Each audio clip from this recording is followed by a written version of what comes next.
were no longer with us. I was fortunate enough to have found recovery and learned a new way of life, which has been centered around working with people with similar barriers to success since 2015. Over the past 3 years, I've shifted from direct practice work into a more systems level focus, and I'm now currently pursuing a 1-year Master of Social Work in Policy Administration and Community Practice program at Arizona State University after having just graduated this past May with my Bachelor of Social Work. My time to share is limited, so I would like to cover some of the more relevant pieces of my story that hopefully highlight both the importance of specialized resources and the challenges that stem from a lack thereof. I was raised in a military household and as an Air Force brat moved around often. At the age of 9, the debilitating impact of alcoholism began to materialize in my household. This childhood trauma left a lasting impact as I aged into early adulthood, and when I arrived in high school, I was introduced to marijuana. I quickly found solace in using substances to deal with the ongoing stressors in my life. Still, my life remained relatively manageable, and at 18 years old, I graduated high school and received the Presidential Scholarship, which included full tuition for 2 years at any community college. I had also secured a job working as a bank teller for a major bank. Despite these amazing milestones in my life, it was not long after I was introduced to heroin, and my life quickly began to spiral. Within a year, I had dropped out of school, lost my apartment, was let go from my job at the bank, and eventually arrived in my first treatment center in 2012. That was just the beginning, and my sobriety after that treatment center was short-lived. My homelessness was predominantly in an outlying community. At the time, there were very little resources for homeless individuals in the area. There were no homeless outreach teams engaging at the parks where I slept. There were no emergency shelter services available there either. I eventually reached a crossroad in my life and was faced with one of the most terrifying decisions. The drugs had stopped providing me with the reprieve that I had once relied upon. Looking back, I believe that I did not have a drug problem, but rather I had a living problem, and drugs were my solution to life. I had finally reached that tipping point where drugs no longer provided a sense of ease and comfort, and I was left with the decision. I either give it my all one last time and try and get sober, or I end my life. Fortunately, I decided that I could always fall back on plan B if plan A didn't work out, so I went and detoxed at Community Bridges. And it was my very first experience with a peer support specialist, which is a behavioral health professional with lived experience and is in recovery and works directly with people with those shared experiences. He provided me resources for a 28-day access-funded residential treatment center where I went to after detox. And the rest was basically history. I did the things they recommended, and as a result, my life continued to flourish. At 1 year sober, I received a grant through Maricopa Workforce Connections, which is now Arizona at Work, that paid for me to get certified as a peer support specialist. This was the foundational beginning that launched me into my dedicated and passionate career in human services. And I would like to introduce Tara Jackson with the Arizona Town Hall to lead us into the next section on the agenda. Trevor, thank you so much for sharing your story. And thanks to all of you for coming to this program. It was so many more people than we expected, and it shows that we have the capacity to really address these challenging issues. Now it is the time to hear from all of you who attended and who are attending, and we're going to break out into different rooms. You will go to topic areas where you will have a facilitation team who will lead you in a discussion where you definitely will not feel like you have enough time to say everything you want to say. So let me give you a few ideas of how you can help us get your voice as part of the discussion on tactics for these strategies. If you've not already turned on your video, that will be very helpful to your facilitators if you're able to do that. If you do not yet have your name and your video photo there, your image, please do put your name in there. That is also helpful. We're only going to have about 40 minutes to get as much information from you as we can. Know that this is not your only opportunity. You'll be able to speak, hopefully, to address the issues that were in the handout sent to you on your topic. And I hope that you have that printed out for reference if possible. Please also fill that chat room up with as many comments, thoughts, ideas, insights that you have.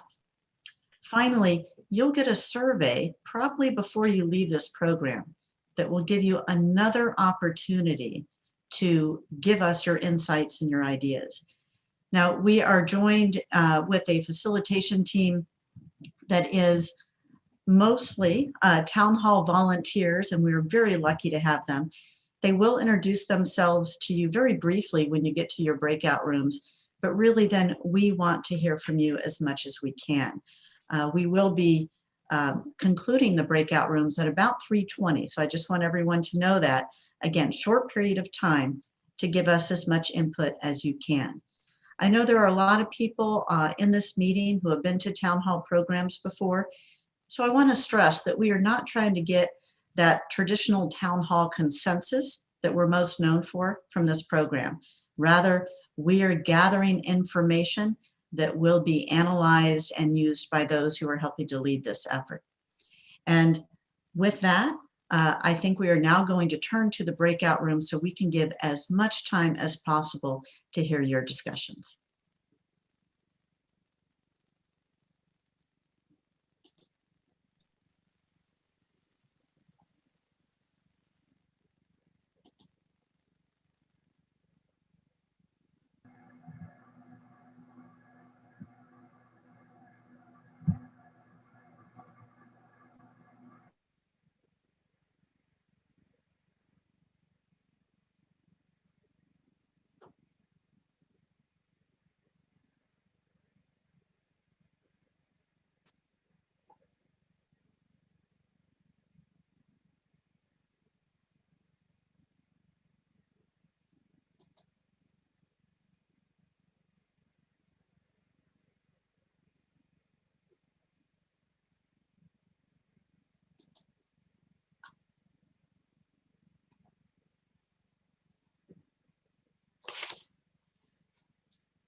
Hey Tara, it's Craig. We do have everybody assigned except the only 4 I have unassigned, yourself, Alex, Samantha, and David. If you could throw me in, or I can just join the room on my own, right? That's what I was starting to do. Okay, Yeah. yeah, you can absolutely do that. This is Mary Lynn Kasanik. How do I join temporary housing? You should have had a pop-up with a blue button that says join breakout room. If you do It not, did. Okay, sorry? it did, but it said coordination. I wanted to do the temporary housing. Okay, all right. It also depends on how much room we had in each of those topics. So there might be a reason that you were. Which room is it saying that you're in, please? Well, it said that they would put me in coordination, but I wanted to be in temporary housing. Okay, and what was your name, please? Mary Lynn Kasanik, Kasunik. And where would you like to go? I'm sorry. Temporary housing. Okay, You know- you're on your way. Okay, thank you. The challenge there is those rooms are really big, but we'll see how that goes. Well, the issue that we had was we had about 50 people who went on the list show up, and we had a lot of names that didn't match what we had. So it's been chaos behind the scenes. Oh, well, good for you. So yeah, she was one of those people. It's okay. So it's all right. there was a lot of random assignments. So if people who don't like where they're sent, I can absolutely move them where they would like to go. And that is absolutely no problem. So Not- you're sending me there? Yes, you should have received a pop-up. I did not. Okay, if you move to the bottom of the screen, you should see an option that says breakout rooms. If you click on that, it should be the blue button because I moved you. You said you wanted to join coordination, correct? No, I want to join temporary. No, I'm housing. sorry, it's temporary housing. Yeah, you were moved to group 7 temporary housing.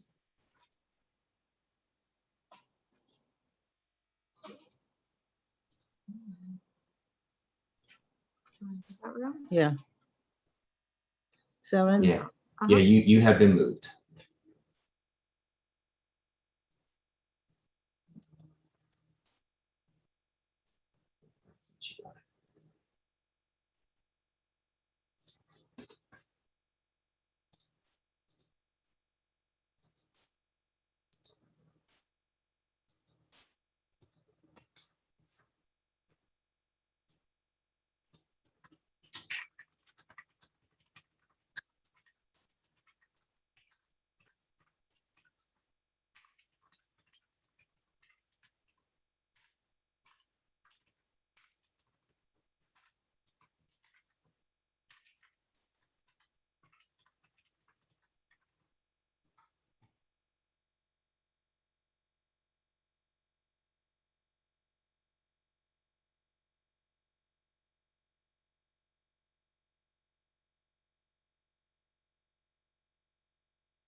Hi, Deborah. It's Craig. I saw that you rejoined the unassigned. I have you for group 5. Is that correct?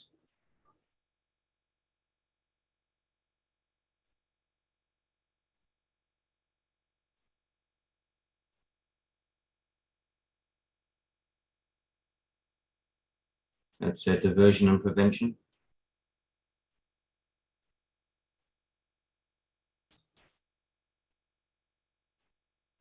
If you're talking, I am not hearing you, Deborah.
Hi, Ray. This is Craig with MAG. Did you have a preference on which room you would like to go to?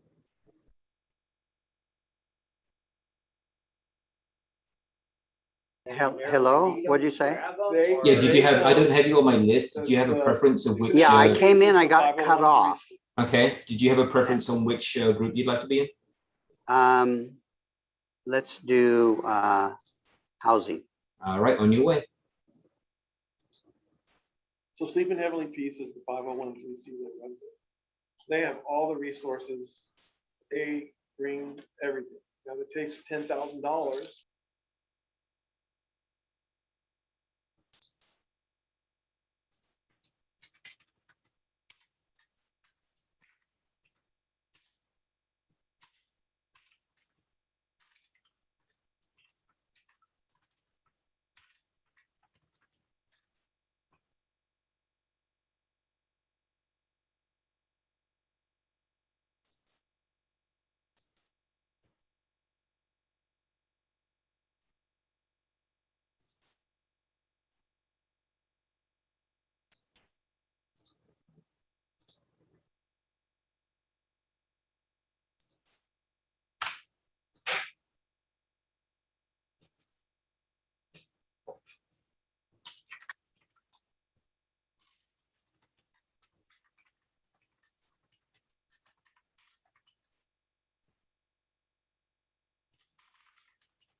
Hey, admin type folks. I just wanted to check in to see if I got my timing right on when to end discussions.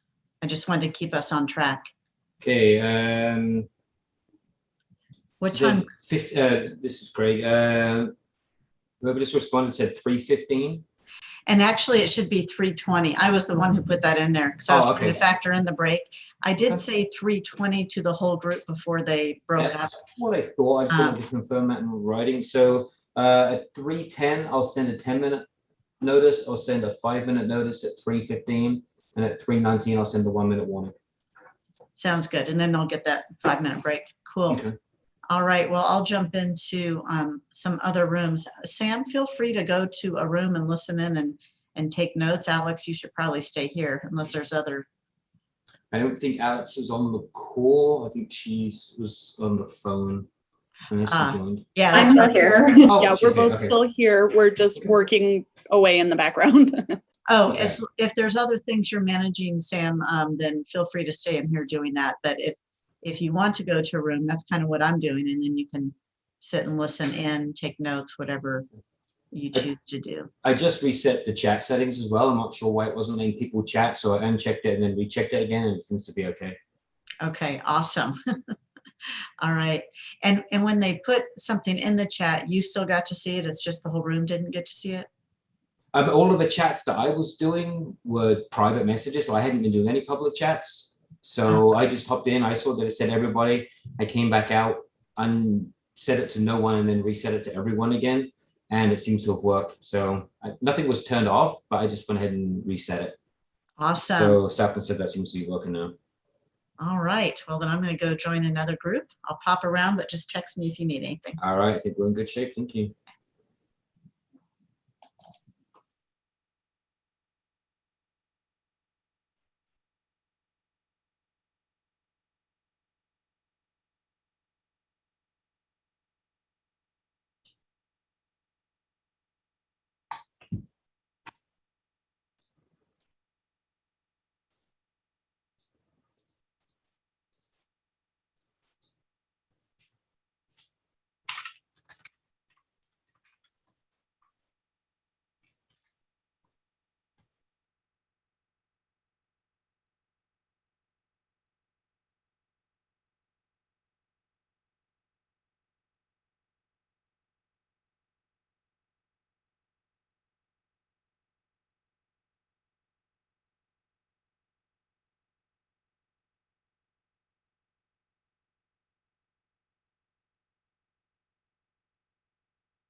I just wanted to make sure, Craig or David, that you saw the message that some others are still having problems using chat.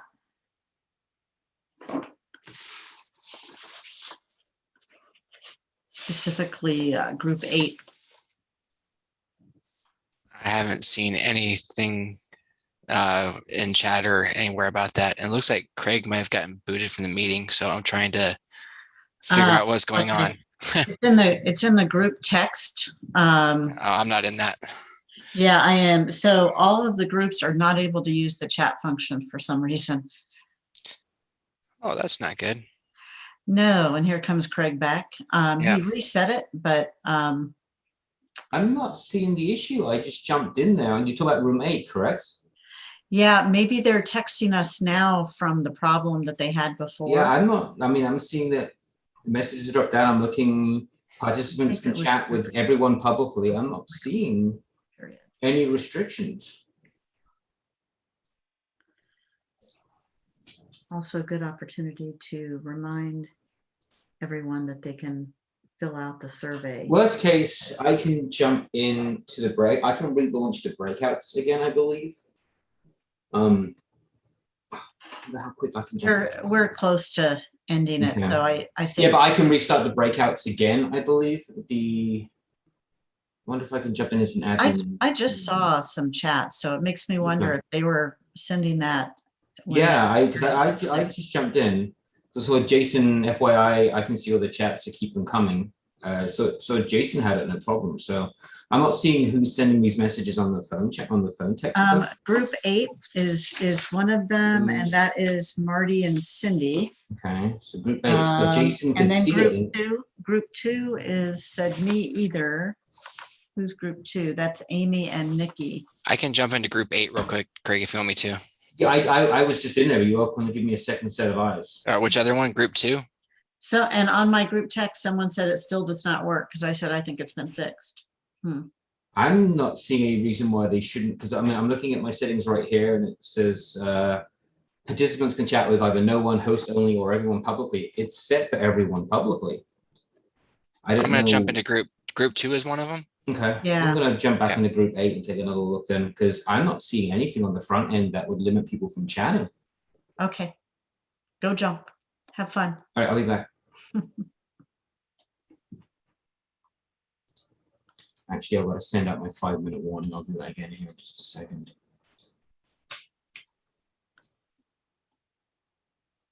And I don't know if Victor and Jay, are you part of the MAG team? No, they're not part of MAG. I haven't. They were for sign-ins. I haven't heard anything from them. I don't know. They may have left. I stepped away. Victor or Jay, are you still there?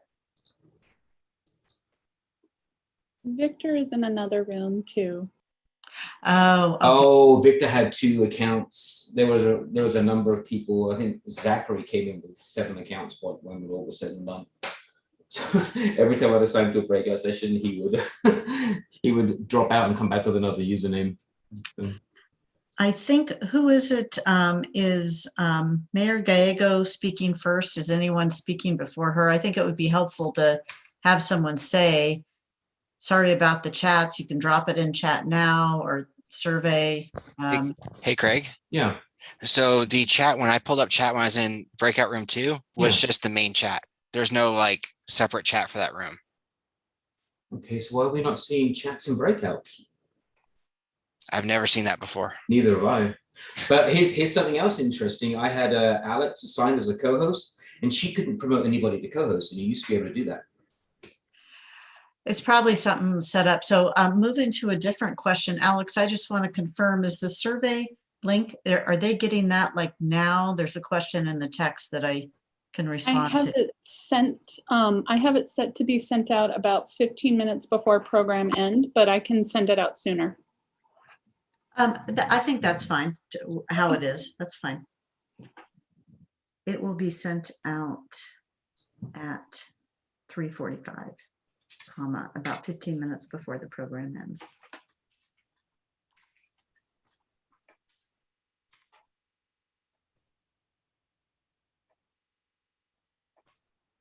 I'm looking at my back end Zoom settings to see if there's anything odd that's changed recently. Remember what I said, there's going to be something that we're not counting on that will happen. Everything Oh, else has actually we've gone really smoothly. Never had.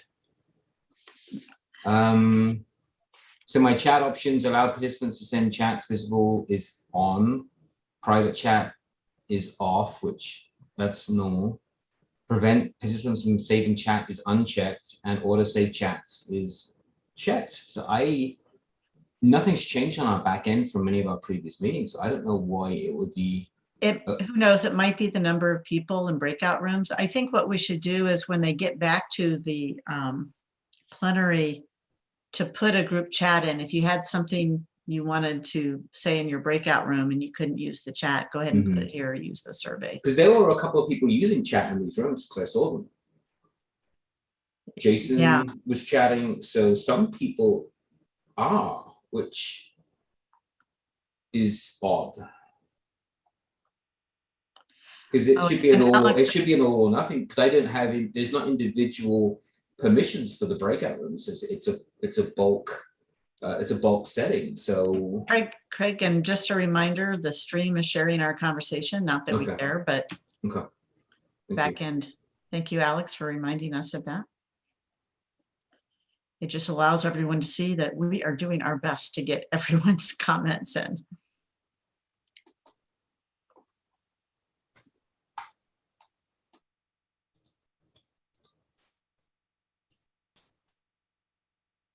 Yeah,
okay, I'll be ending the breakout sessions here in about 30 seconds.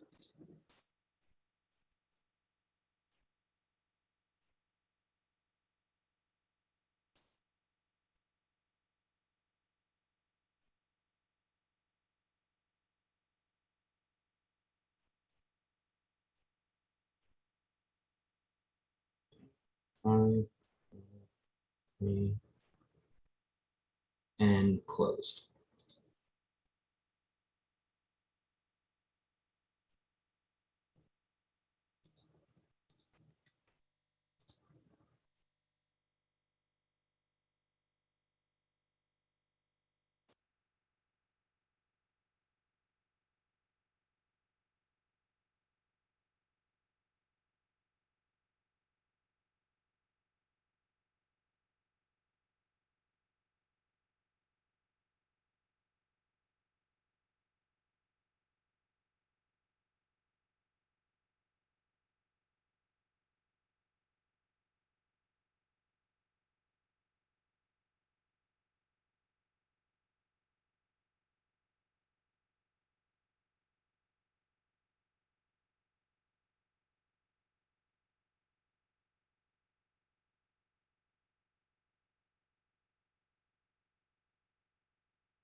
Hello, everyone. Welcome back to our session. We'll be getting started here in just a few moments. So please settle in. If you need to get up and grab some water, please do that. We'll be getting started in just a few moments. I'm really excited to have all of you joining us for this last plenary session. Thank you very much.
Excellent. We'd like to welcome you back to the last plenary session of the Regional Homelessness Capstone event.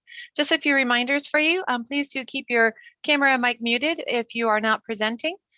We are very excited to have you here and look forward to any comments that you might want to add to the chat.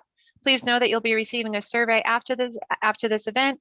We look forward to any additional feedback that you might have. Please do feel free to let us know what you thought about the event, as well as what you think about how best to move forward with these regional efforts. If you have any questions or would like to continue to be involved in this work, please don't hesitate to reach out to me. My email address is right there on the screen. At this point now, I would love to introduce Mayor Kate Gallego with the City of Phoenix. She's been a champion in these efforts, and we're so excited to have her joining us here for this event. I want to thank her for her leadership in addressing homelessness throughout the region. Mayor Gallego, the floor is yours. Thank you, Amy. I hope that your breakout sessions were productive, and I want to thank Arizona Town Hall and all the moderators and recorders who helped us move forward with this important conversation. I was also wanted to take a little bit of time to thank Eric Anderson and the team at MAG, including our amazing Amy, for the work she's been putting together all these months to get us where we are today and to keep us going. So if you want to go to the reactions button on the bottom of your screen and use the appropriate icon to say thank you to Amy and team, we would welcome that as well. I also want to thank everyone who's spoken so far, including Trevor, for sharing an amazing perspective on how important this work is, and for those of us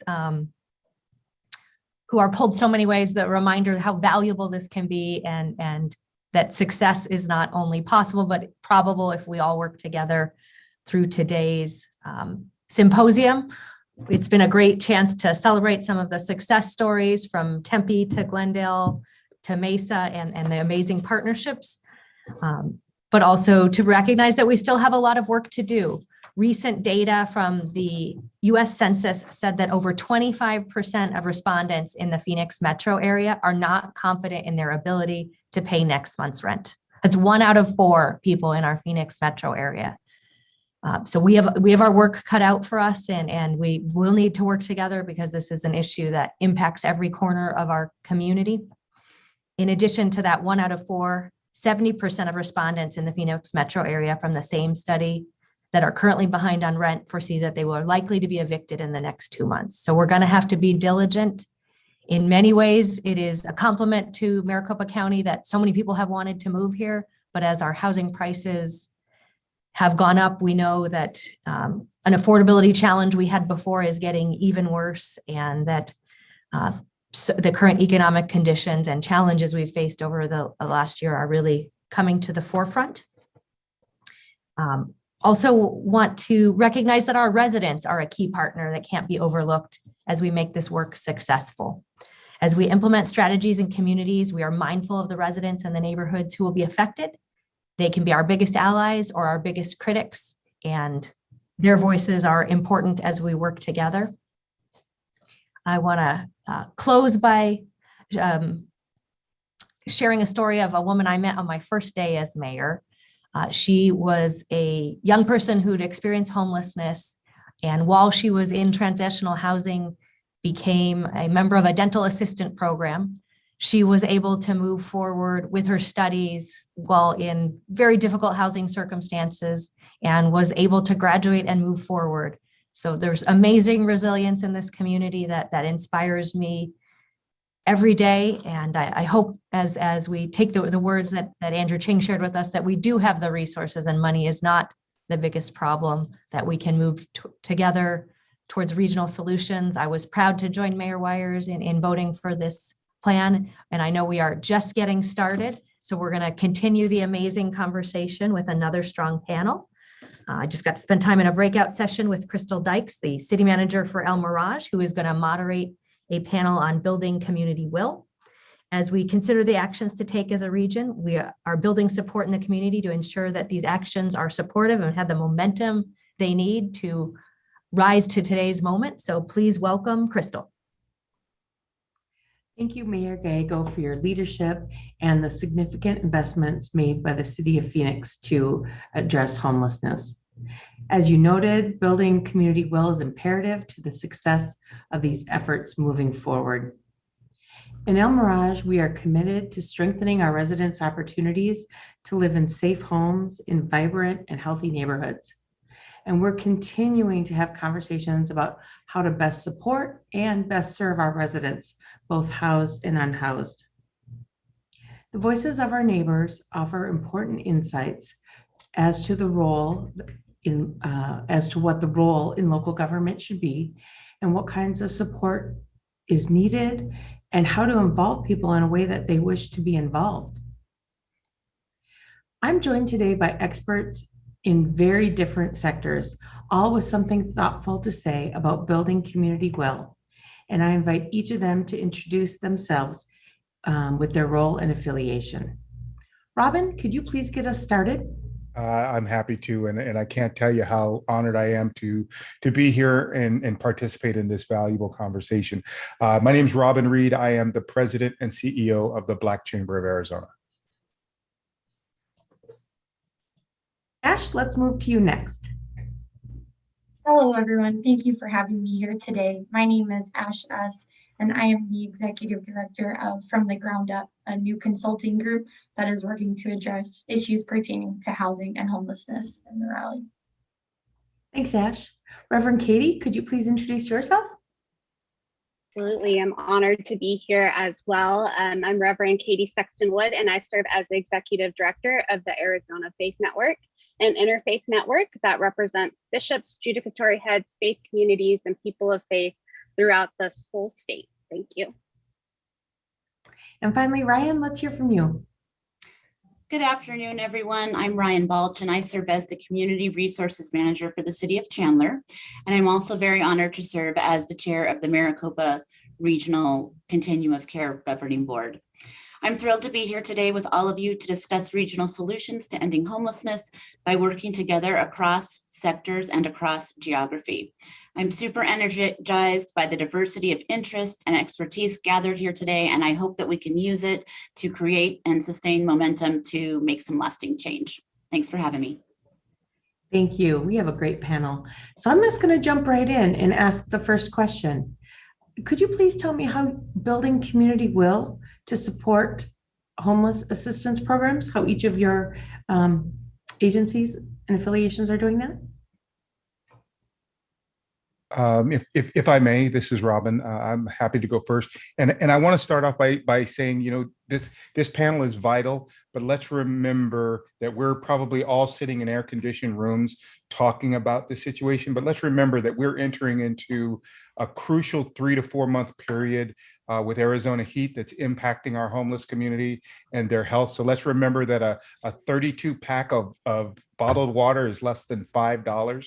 There are ways that we can help on the ground doing something that really creates value to people. So let's remember that. But as it relates to our organization and what we are doing exactly this. We are making sure that we are connected to all of the great organizations that are the front line of this. We're providing support, we're providing ideas, and we're providing assistance wherever we can.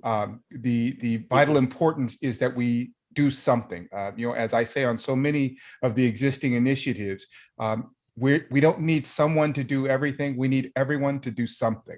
And so we're just making sure that we are connecting with as many of these vital organizations as possible to assist in any and all ways that we can. Yeah, I'm happy to jump in after you, Robin.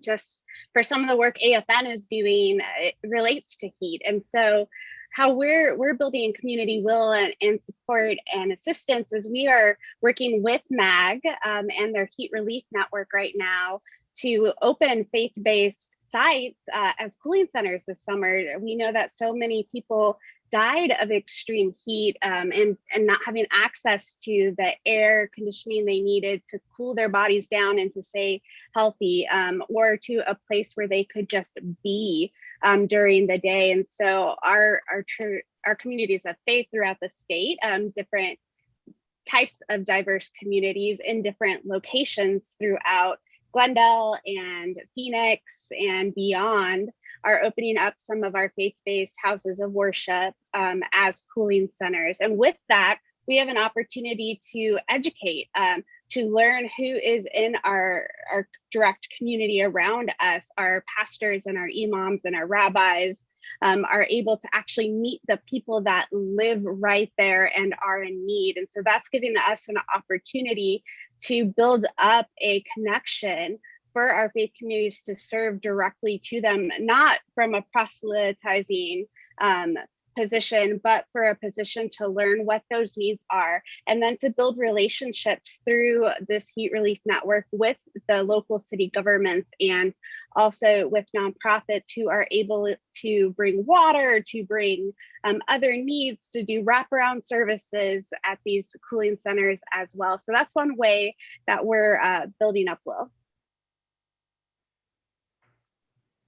I'm happy to go next. I really, echo what Robin said. For me, community will is often about reminding people that the work that we're doing is about people, regardless of the kind of position that anybody participating in this forum has. In some way, shape, or form, our work, our decision-making, our day-to-day has the ability or the power, depending on how you look at it, to be work which can really improve the lives of people. It's work that can help make a difference, work that can provide people with basic needs who don't have it. So in a lot of spaces, I try to build community will through being a persistent yet gentle reminder of that fact and of that truth, that we are all in this work which affects human lives. More specifically with my organization, I started off as someone who worked at a nonprofit here in Phoenix, and through being involved with a lot of advocacy and community outreach efforts, I realized that there was an abundance of community will, or at least the desire to see change, but people needed additional support and capacity in doing that. And so through the areas of research, project management, partnership work, and advocacy, my organization works to fill some of the gaps and to be an individual which can join a team of folks at the city level or the state level or at the local nonprofit provider level to be able to improve our responses to homelessness. Community will, in my perspective, isn't often a lack of will. I think people of all different sectors and backgrounds recognize that there's a need to do something. But what I try to do is to be able to help transform that community frustration into community compassion. And so people who are sitting around the same table can understand the greater communal need. Thanks, Ash. And Ryan, can you tell us how Chandler is working to build community will? Yeah, absolutely. So we use a couple strategies. So as a government, it's really important that we're taking care of all of our residents and meeting all of our residents' needs. So both persons experiencing homelessness and, of course, the greater community, our businesses, our neighborhoods also have concerns. So the first thing we do is sort of know our audience. And we think about who is the right messenger for our message with a particular audience. And it's not always the right person. Sometimes it's police. Sometimes it's people with lived experience. Sometimes it's educators. So we really try to use our community to, get the message out in the right way. We also really work hard to make it personal, and we do that by having a presence in our community. So an example might be that our community navigators, they wear shirts that identify themselves as a peer outreach person. They drive cars that are labeled saying, hey, we're here to help. We go every time we're asked, anytime we're asked, we go to training, we go to, we speak at meetings, we, engage at library events. We try to, let the community know what we're doing so they can see it in action. And then we also like to use storytelling a lot. So we tell our successes through the eyes of a client, often through social media, through videos, through newsletters, any way we can get the message out, from somebody walking in the shoes that's receiving assistance. And then, of course, last but not least, we use data. We use data to tell our story. Data always makes an impact. We use economic data, and we use, personal outcome data. So that is also very effective. Thank you, Ryan. You all represent a varied sectors. So tell me, why is it important to include your sector in efforts to build community support? And what do we need to do moving forward to increase that level of support? Ash, could you start this time? Yeah, thank you. I think that the sector that I represent, it's interesting because in many ways it represents multiple different sectors or organizations, but the real heart and meat of what I try to bring to any sort of conversation about homelessness is that perspective of people on the streets. I spent a good year of time doing interviews with folks who were unsheltered. I also have my own experiences of really struggling to find a place to live, and the sort of agony and anxiety of being in high school and not knowing where you're going to sleep is a thing that impacts me still to this day. And so I think the sector that leans into what it's actually like for the folks or the end users of any program that we have, that perspective is I think one that plays a really special role. And I think that moving forward, the more we can take a step back from the status quo or the things that feel most comfortable or safe, the better outcomes we can do. I know it's hard to explain to a funder. I don't necessarily know that this is going to be, or I don't have evidence that this investment has worked elsewhere. Maybe it will be the thing that really ends homelessness. I know that that's a hard conversation to have, to take risks, to be creative, to do the things that make people a little less comfortable. But leaning forward and looking into what I believe, that's what I think that we should do moving forward.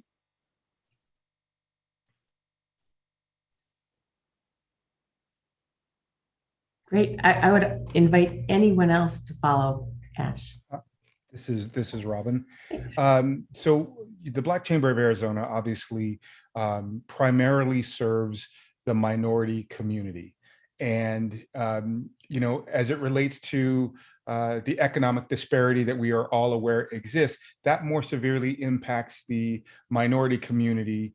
And this has been exacerbated by the loss of income and the closure of businesses at a higher rate among minority individuals than any other. The challenge we have there is, additionally, as we look at mental health as a potential contributor to homelessness, the social determinants of health that prevent people of color getting adequate care further supports the problems and challenges that come with homelessness. One of the things that I believe we can do to address this is start working within our communities. When we see groups are vulnerable, let's start working within our communities to help them. Homelessness as an issue to be resolved is not just reductive, it's also preventative. The analogy I gave in our breakout session is, hey, when your boat is leaking and it's flooding with water, the first thing you do is plug the hole. Then you start bailing water, because otherwise you will just not get out of the problem you're in. And I feel like that's where we are, that we are very focused on the reductive aspect of homelessness, but we're not really addressing the preventative aspect of it. We already know all the different channels that can lead to it, but are we identifying our vulnerable communities at a time where we can provide them assistance? Because if we're going to have to invest time, money, and energy at some point in the process, maybe if we do it early enough, we can help reduce the amount of homelessness growth, which gives us more time to address those that are homeless and create a more reductive approach to it. Thank you for that, Robin. Reverend Katie? Yeah, so I think it's important to include the faith-based community for a couple reasons. One, we are everywhere. So we have physical space in the local neighborhoods and communities where people are suffering. And two, our traditions, no matter what they are, call us to help and to serve the homeless community. We are to serve those that are hurting around us. We are to love our neighbor, that golden rule that spans across all of our faith traditions. And so we have this moral and spiritual imperative of how to spend our time to help address this issue. I think there can be some fear and lack of knowing how to approach particular communities of faith to engage, to build those bridges between particular government entities or nonprofits sometimes. And we're here to help with that. As a congregational pastor, I know that my communities I have served over the years want to be part of the wider community, not to convert them and get them to come to church on Sunday, but to really help where there is that community need. And we have resources in terms of volunteers and time and people, and the people in our houses of worship have a ton of skills in themselves too. So I think there is just great opportunity to help address this problem. I also think to increase the level of support moving forward, that education is going to be key to really connecting to the folks that are everywhere where we are. I'm a born and raised Arizonan, and I know that we are a little spread out sometimes, and that's starting to go away with how many folks that are moving here. We're starting to get into big cities. There aren't farms where I'm at in Glendale anymore, right? So we're really seeing the change happening rapidly around us, and figuring out how to connect in new ways as this change happens is essential too. So I highly encourage folks to reach out to the communities around you, or to reach out to our network, which is connected to over 4,000 people and communities across this state. And we can help navigate how to get in touch with those churches or synagogues or mosques or temples on the corner. I do know that with this being such a systemic issue, that we have to do this together. It has to be a full lift between the government, between our communities, our nonprofits. And so we are definitely here to help so we can keep this level of support going. Yes, none of us can do it alone. I'm interested, Ryan, how do we increase the level of support and how do we educate, as Reverend Katie mentioned? Yeah, well, I guess from my perspective, being a part of a municipality, and really this would hold true, I would think, at the federal, state, county, and local levels, we're spending public dollars on these programs, and folks look to us as a